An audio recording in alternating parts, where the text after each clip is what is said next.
Welcome to The Human Factor, the LinkedIn Live of Inc. and Fast Company. I'm Eric Schurenberg, the CEO of Inc. and Fast Company.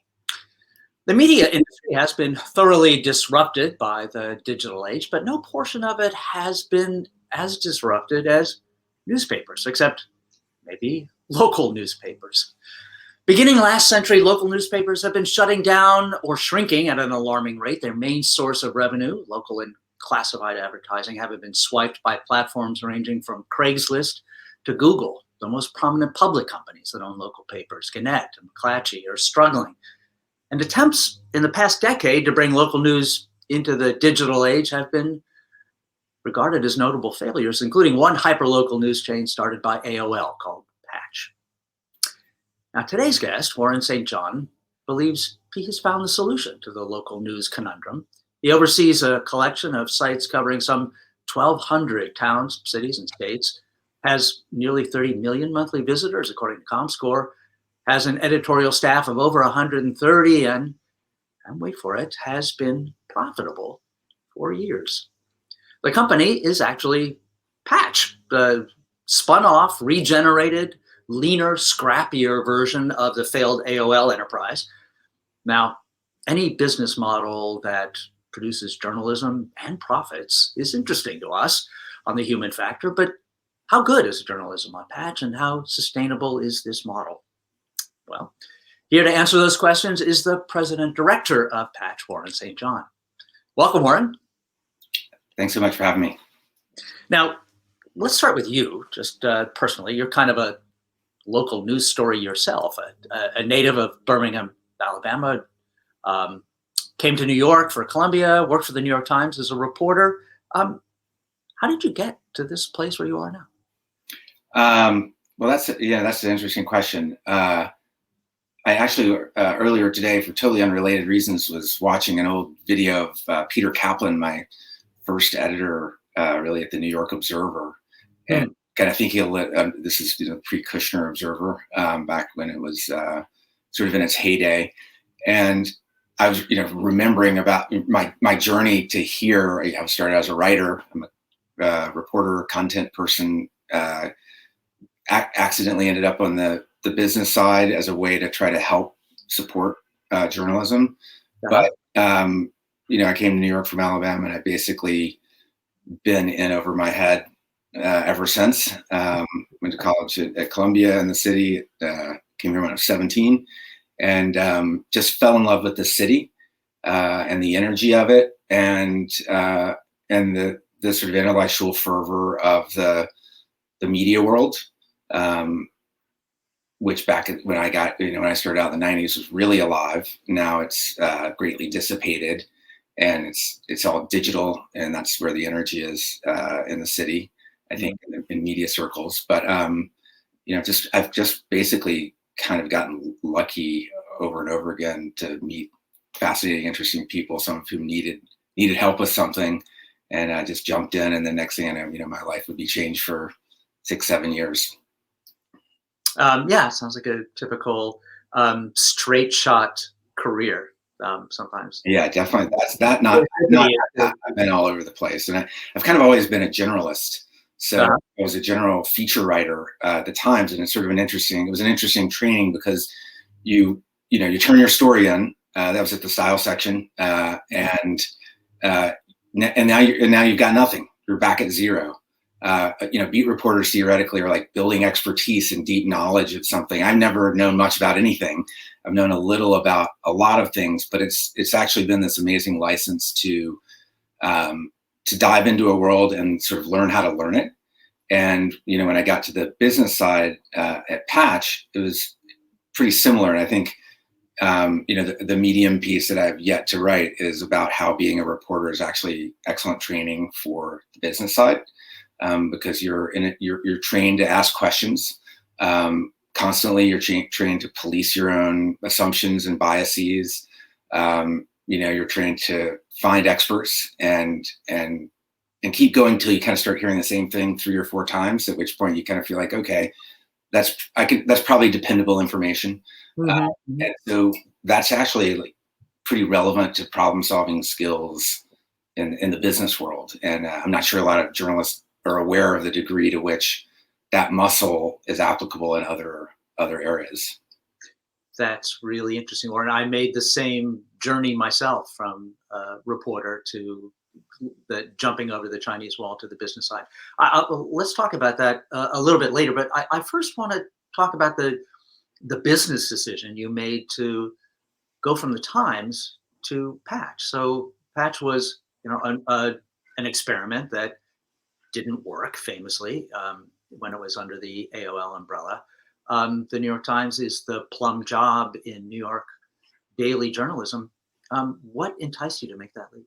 Well, so there was an intermediate step. I went on a book leave from the Times to write and publish my second book for Random House, and which is about a refugee community outside of Atlanta that I reported on for the Times. Mm-hmm. And then I kind of had this moment where I decided, it was actually, the book came out, I think, at the very bottom of the recession in 2009. And there was a lot of interest in it in this particular universe, but I had to go out and kind of support it. And so I sort of made this decision, I knew if I didn't do that, the book would essentially die. But if I went out on the road and supported it and spoke and took advantage of the opportunities and interests, particularly in universities, then maybe it would have a life. And so I actually made what for me at the time was an incredibly tough decision not to go back to the Times and to support this book that I really spent a lot of time on and cared deeply about. I felt like it was an important story. It was about a little southern town that got transformed by refugees from 70 different countries. And in a lot of ways, what happened in this community foreshadowed a lot of the changes that have really riven the nation over the last 4 or 5 years politically around immigration, diversity. So I decided not to go back to the Times. And that was scary, but I also knew this other thing wasn't going to ever find an audience. And then along the way, I was working on my third book and met Charlie Hale, the owner of Patch, who spun it out of AOL. Mm-hmm. And he'd done technology turnarounds, not media turnarounds, asked for my advice. And, be careful when someone asks you for advice, next thing you know, 7 or 8 years of your life have gone by. But it's actually it's been the most rewarding. I love the Times. The Times is amazing, great, one of the great experiences of my life for sure. But the experience of Patch has been infinitely richer in terms of like personal growth. And then the team is also just so dedicated to trying to make local news work. The Times, is a little bit of a place where people have arrived. So it's a different mindset. We're scrappy. We know that people counted Patch out a long time ago.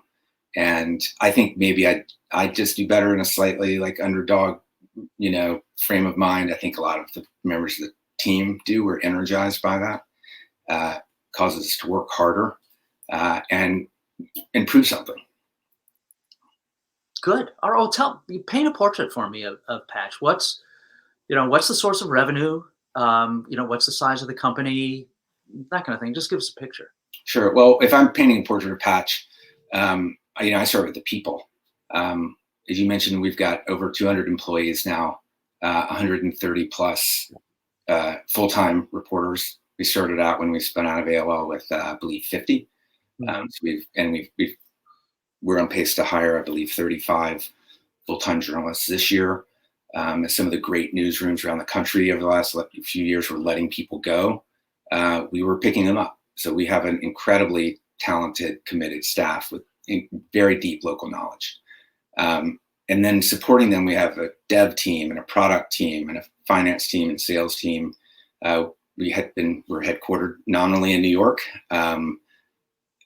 We haven't been in the office for a year like everybody else, so we've all been remote, but that's sort of okay because most of our team had been, we called it in the field, reporting, and it's actually kind of a great leveling experience. And now we're all sort of in that, mode. But I think that one of the things I'm most proud about at Patch is we do an anonymous company survey on an ongoing basis a couple times a year, and it's the same set of questions. and it's sort of net promoter style, where you subtract the detractors from the promoters, and you have a possible range of -100 to 100 to +100. And one of the statements is, I find my work meaningful and important. And the net, when you subtract the detractors from the promoters at Patch, is pretty consistently in the low 90s, 90, 91, 92. So we have a bunch of folks at all parts of the organization who feel it's a missional business. There are probably other things we might do that would be a lot easier to do that could be profitable. We're here to try to figure out how to find the sustainable model for local news, to grow original reporting at the local level, to get better at it, do better quality reporting and writing. And it doesn't matter what part of the organization you're in. The salespeople understand that when we sell a big deal or onboard a new partner, we have a real sense of where that's going and what the impact of that is. And what it means is some community somewhere is going to get deeper, better local reporting. We think we got a long way to go. We're not remotely satisfied with where we are as a team. And if you want to critique Patch, just talk to someone who works there. We're pretty tough on ourselves, but it's also undeniably true that we've made incredible progress over the last 7 years. You're profitable. A lot of media companies can't make that claim. Tell me, what is the source of revenue? What's the engine that drives that profitability?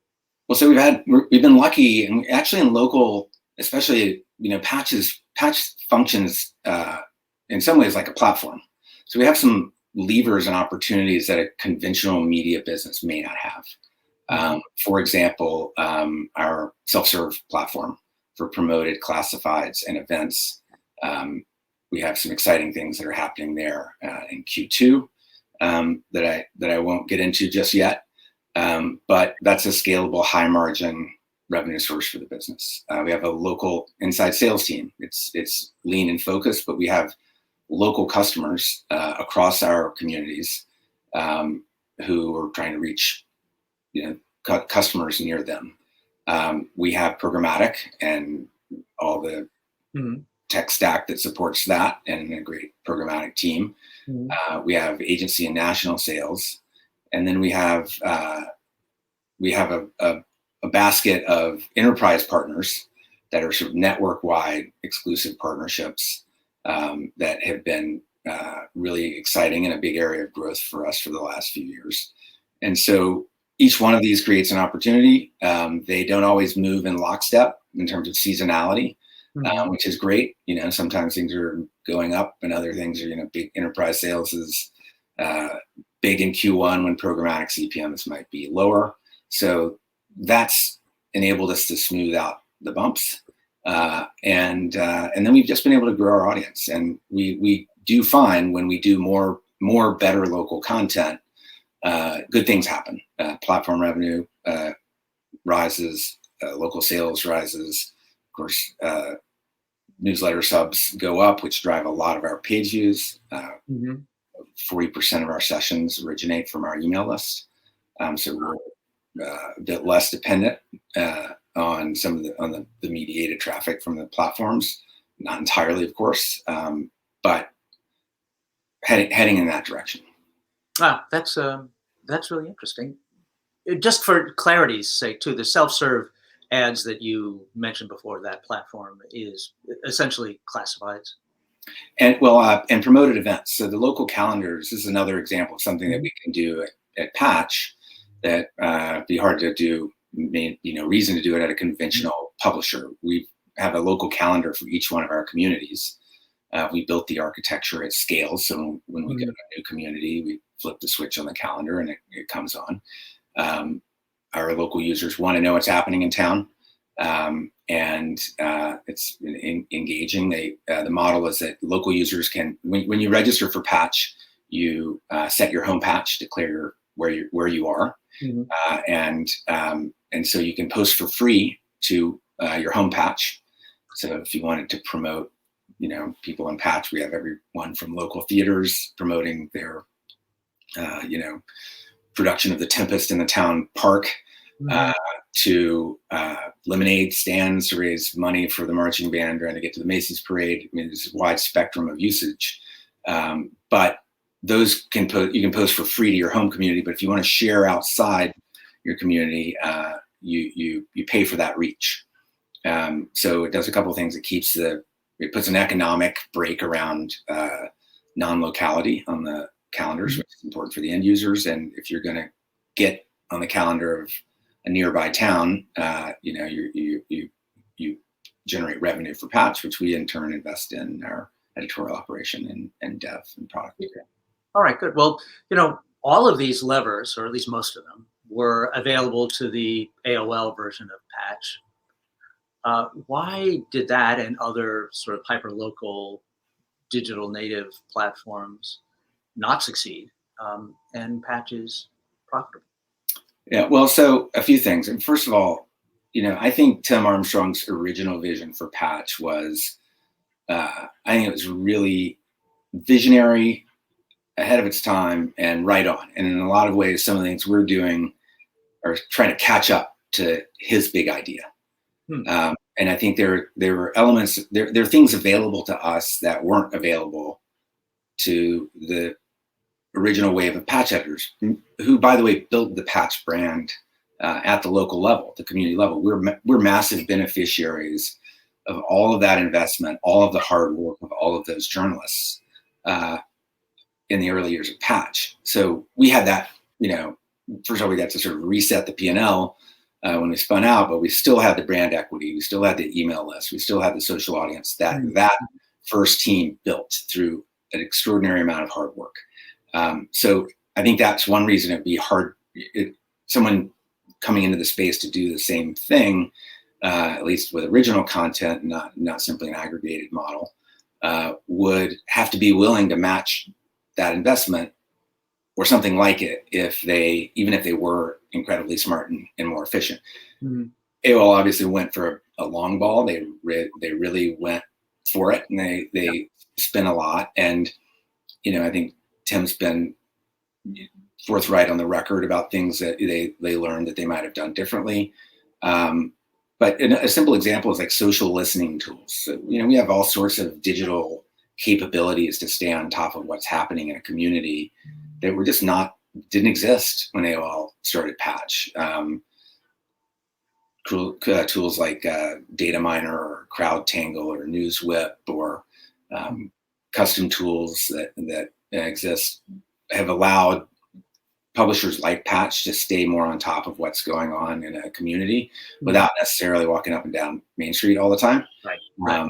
So that's been, there are lots of things, and programmatic also has changed so much since then.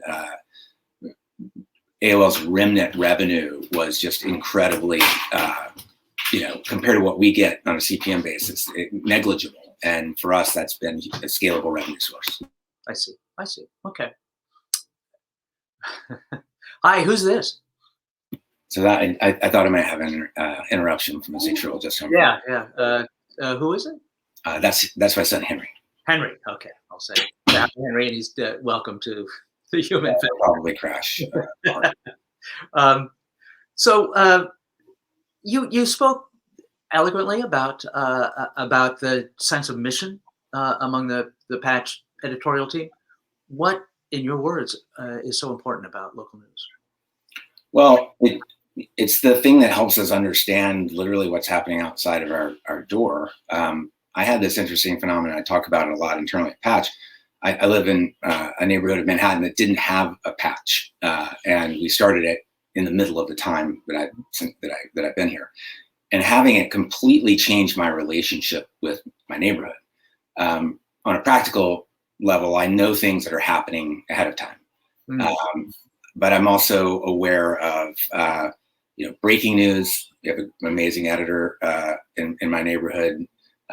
I live where there are museums and other cultural institutions. We're really on top of what's happening there. So it's just completely transformed it sort of created this fabric of order over what would otherwise be an indistinct geographical patch of land. And so when we're good, when we're at our best, we really help people understand on this ongoing basis what's happening in their community. We're pretty good at identifying the big issue at the community level and staying on top of that and following that. So that varies from town to town and neighborhood to neighborhood across our network. But our reporters are just really dedicated to telling the ongoing and evolving story of the communities we cover. So that could be political, it could be environmental, it could be, we do a lot of breaking news. We've, over the last few years, really dialed back on crime coverage, so that when we're covering crime these days at the local level, there's a high bar for what we cover. It's got to matter broadly in the community and not simply be a source of clickbait.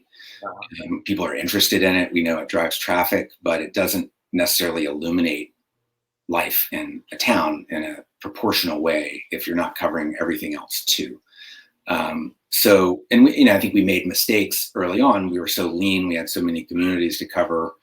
Crime is, in a way, it's sort of easy to cover in some communities because the local police officials will sort of hand out the details of arrests to journalists.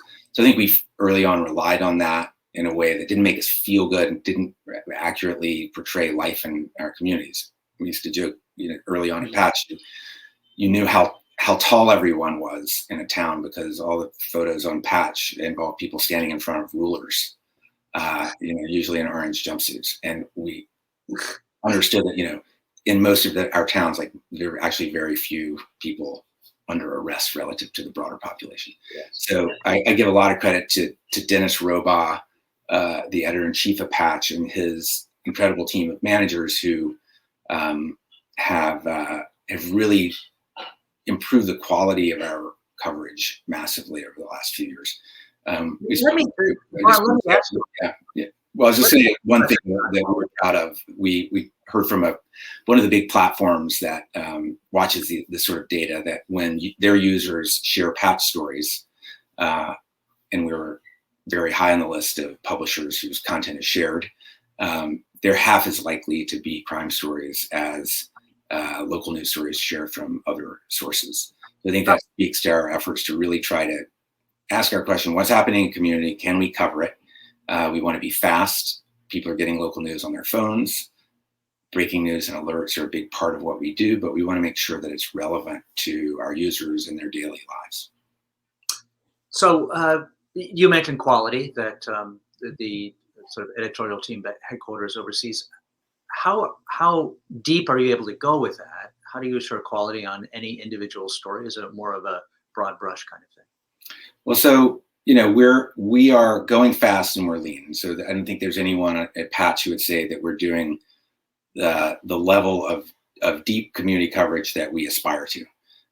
That said, we're doing more than we've ever done, and it's all about the business model and the unit economics, because that type of reporting is expensive. So the better we do as a business, the more we're able to deepen coverage. So there is an element of Patch at the hyperlocal level that is practical and utilitarian. We tell people real information that's happening in real time that could affect their commute, where they, the route they take to pick their kids up from school. That utilitarian piece is important. And I think, I can say this as, I think I've got the pedigree of a pretty solid journalism snob. That kind of content can sometimes be looked down upon by journalists, but what it really does is it makes you valuable and indispensable to people's lives. And so it's one of the reasons we have the newsletter subscription base we have. We're every day our newsletters go out at 6:30. They have close to a 30% open rate across our network, and people are jumping in to see what happened in their community today. And it's not every day that what happens in a community is all that eventful in the sense of massively life-changing to the community, but it's important because it's close. And this is the terrain. Our beat is really the changing landscape of the community. That could be the physical landscape. It could be the economic landscape. It could be the social or political landscape. When a store opens in town, like, people like hearing that. They want to know that. And when a trusted or beloved old restaurant or store closes in a town, they want to know that too. Mm-hmm. And if we don't tell them, how else are they going to learn it? Maybe they'll see it on Facebook or Twitter, or maybe they'll just walk by the empty storefront and wonder what happened. We like to have the answer to that question ahead of time. What do you do? For me, one of the measures of a professional journalism organization is how they handle mistakes. Patch makes mistakes, as did the New York Times, as do Ink and Fast Company from time to time. How do you handle that? The way any journalism, responsible journalistic publisher would. We publish corrections. We have a long tail of content on Patch that, at the time might have seemed newsworthy. It affects someone's life in an ongoing way, and that sort of news relevance has abated over time. So we have a formal process for people to reach out. If an arrest was reported on Patch years ago and charges were dismissed, or sometimes it's just an appeal on the overall newsworthiness of keeping that information up if it doesn't have broad relevance. We've created lots of processes around handling all these things. Our copy editing team, our standards team, we built out. In general, a thing that people may not know about Patch is, because our editors are in their communities. We have 11 regional teams with managers and 3 sort of macro regions with managers. So we have a management editorial infrastructure. But in hyperlocal, you're really putting a lot of responsibility in the hands of the local reporter. Yeah. So typically, we're not hiring kids right out of J school. Our team is experienced. They've worked in the great newsrooms of this country. They've been yelled at by that cranky copy editor who we all dealt with, who made us all better. May have hurt our egos along the way, but they've been challenged and developed very solid news judgment. And at Patch, if you don't have that, it's not going to work. So a lot of our onboarding and recruiting process is about getting confidence around that. We have Dennis and his team, headed by Lauren Trout in Chicago, and Chicago area, have really built a much more robust recruiting pipe for Patch. And it's not that easy. We've seen very pedigreed reporters come to Patch and just not be able to handle it. At the local level, news happens fast. It happens sometimes at inconvenient hours, but by and large, our editorial team takes pride in having it. And they want to get it up if it's about their community. They feel like it's a duty and responsibility. So we're really lucky to have the team that we do. Some of the reports about Patch have said that the quota for a reporter in a local town is 10 stories a day. Is that correct? And I've heard a lot of bad things about Patch, but I've never heard that one. No, I mean, look, productivity is something we monitor. When I was at the New York Times, it was, your byline count was, they'd always say it doesn't matter, but they always knew exactly what it was. And when you were slow and when you were in the top of the pack. So, productivity does matter, but, we've actually done a lot and had a lot of internal, really frank, tough internal conversations about page views and what they mean and the perverse incentive. Like, our editors know how to get page views. If they want to go just get page views, they're super smart and they know how the internet works. And so, but we don't want them to just go get page views. We want them to create the kind of content that creates a loyal audience that comes back. And we want our patches to reflect the life of the community accurately. Mm-hmm. So, no, there's no 10 story a day quota. I'm not sure even under AOL or even in the darkest days of the turnaround, I don't recall anything like that. But we strive for like uniform, consistent productivity. But we have backfill on weekends, backfill for breaking news. We have a vacation policy when editors can take breaks whenever they want. So is local journalism demanding? Absolutely. It is a very demanding job.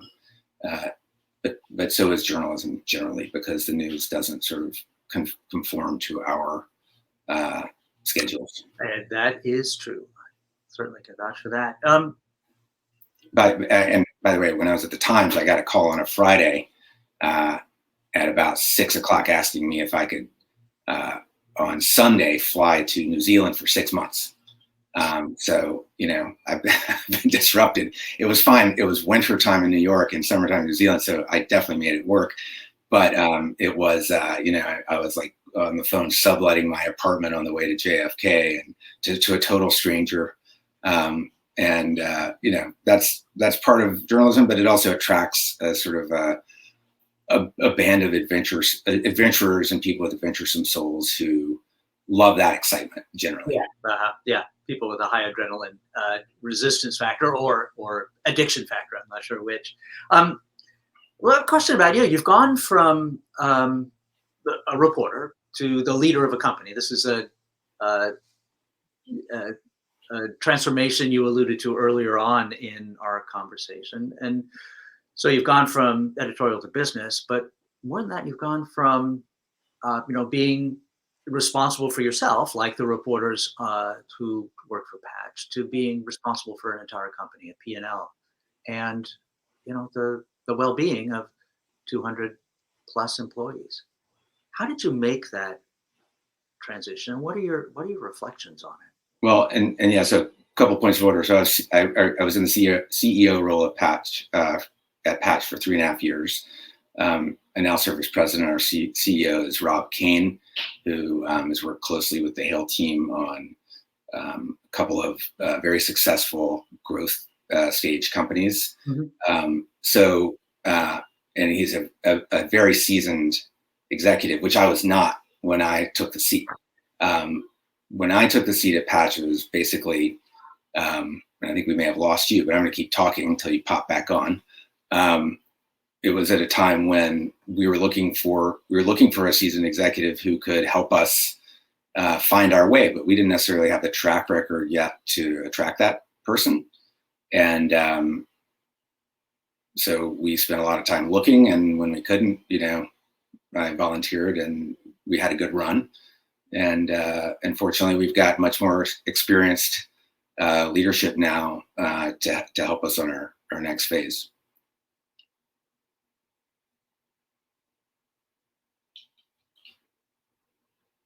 So I'm hoping Eric pops back on. Otherwise, I pull out my guitar and start playing a little black background music.